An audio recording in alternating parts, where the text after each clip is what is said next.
I'm going to cover the hardware and how it goes together here at the beginning. We're going to build this jig on a 3/8 inch threaded rod, about 6 inches long, and I've got a nut that's going to go in here a couple of inches.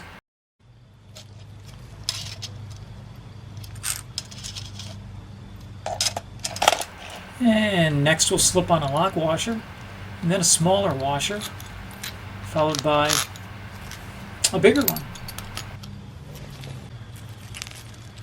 And we're going to do something similar at the very end of the rod. These are all maybe 1.5 inch wide washers.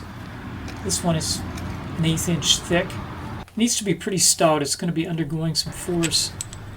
So those are going to go right on the very end.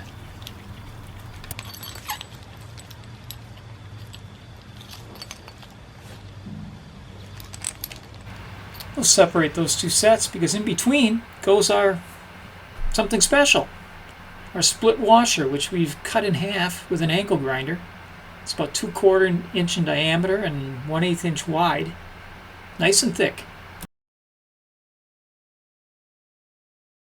If you're looking for a washer like this, it would need to be for a bolt that's about 7/8 of an inch in diameter.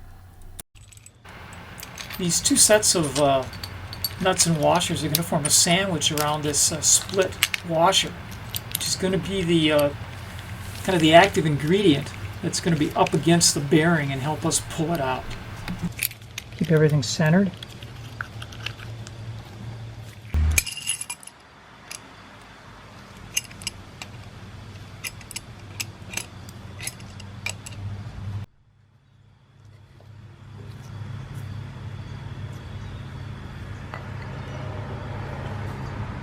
And here's a race of a bearing we've already pulled, and you can see how our split one is going to be up against the bearing and allow us to pull it out. Okay, finally we're going to use this angle strap as one possible way to do it. In the video I'm going to use something else, but this is going to be our nut. It's going to be basically our pull-out nut, and we're going to brace that up against a couple of wood blocks off of the 2x4. And these blocks will rest up against the backing plate of the brake drum.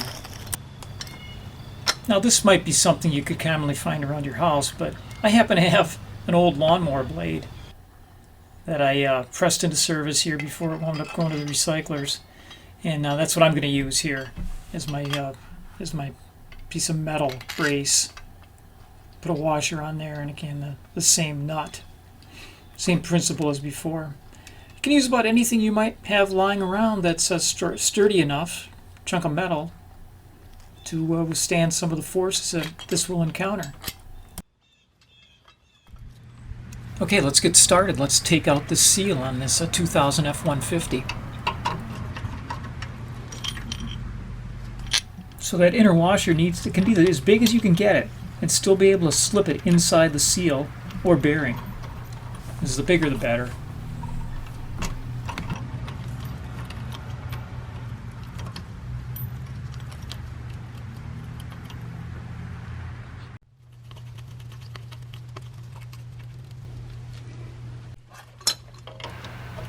I'll cinch up that inner washer nice and tight against the split washer. If I ever do this again, I'm going to use a 4 or 5 inch threaded rod to avoid excess turn time, to get this force off nut all the way down to where it needs to be. On this part I'm using pieces of 2x4 that I've cut just to width so that they'll slip in there nicely.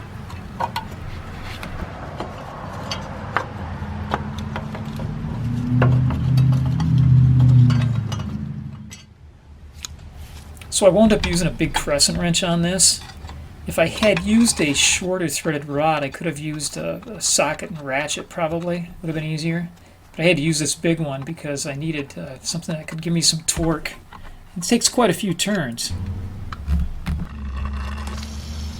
Putting some penetrant on here. I kind of expected to see some action on this by now, and that rust on there certainly isn't helping me. That rusted seal, it's starting to pop a little bit. There comes the rubber seal itself. Keep on turning it.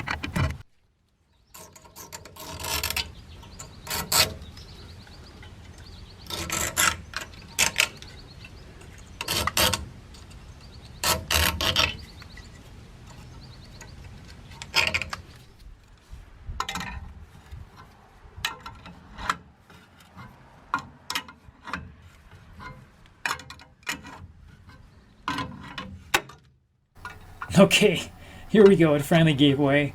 This video is actually condensed. I'm not showing every turn of the wrench.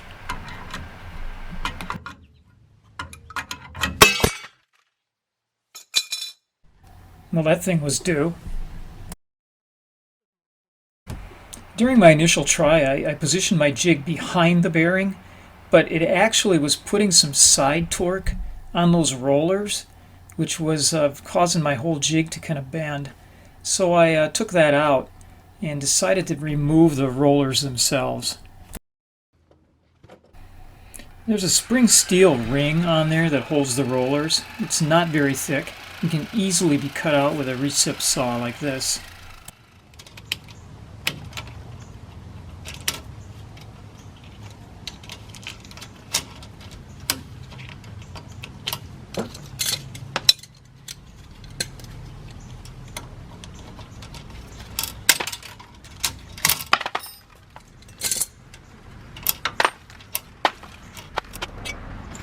I'm using a magnet to pull in one that went inside the tube.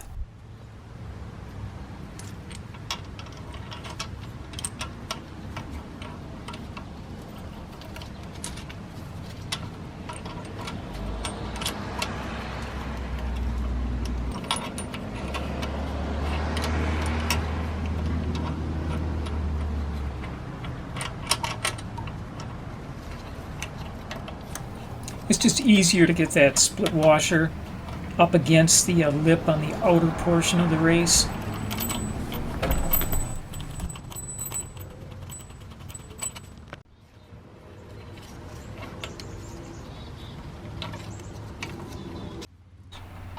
So there's only just a little bit of play in there as I wiggle that back and forth, left and right, against the race.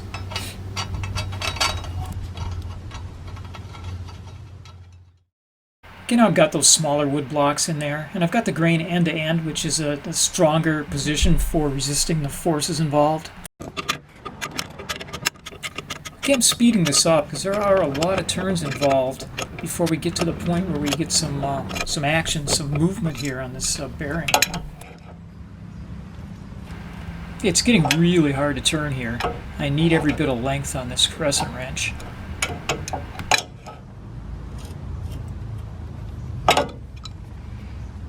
Something's got to give, doesn't it? I just hope it's not my jig. I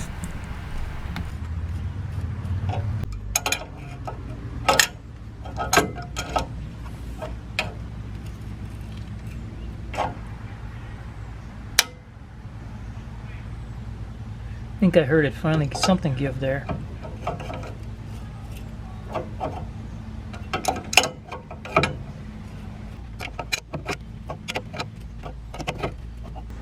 Oh yeah, it is finally coming.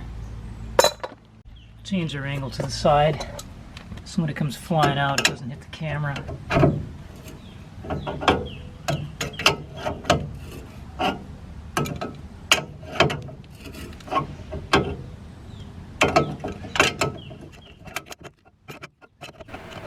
Yeah, I'm going to speed this up. It's starting to come out really easily now.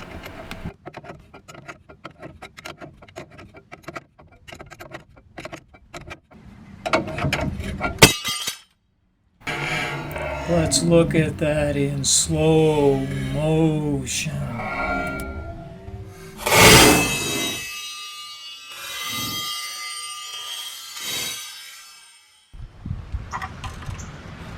Okay, now that we have that out, there's a little added bonus section using a helping hand to clean out the axle tube.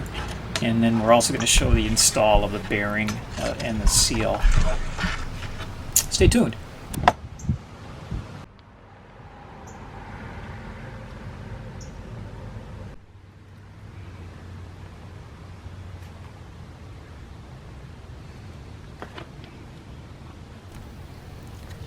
I found another use finally for this hitch ball nut socket that I bought years ago. It fits it perfectly. How about that?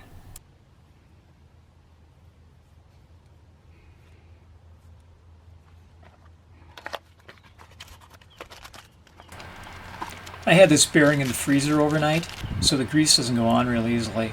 Hopefully shrink it by a micron or two and make this a little bit easier to install.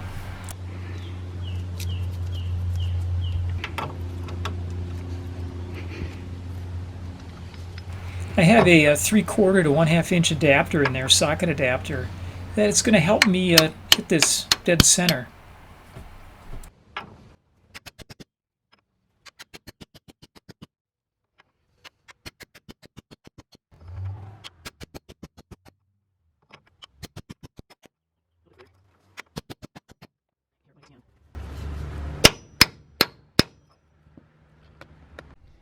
Okay, so you want to get some grease on there.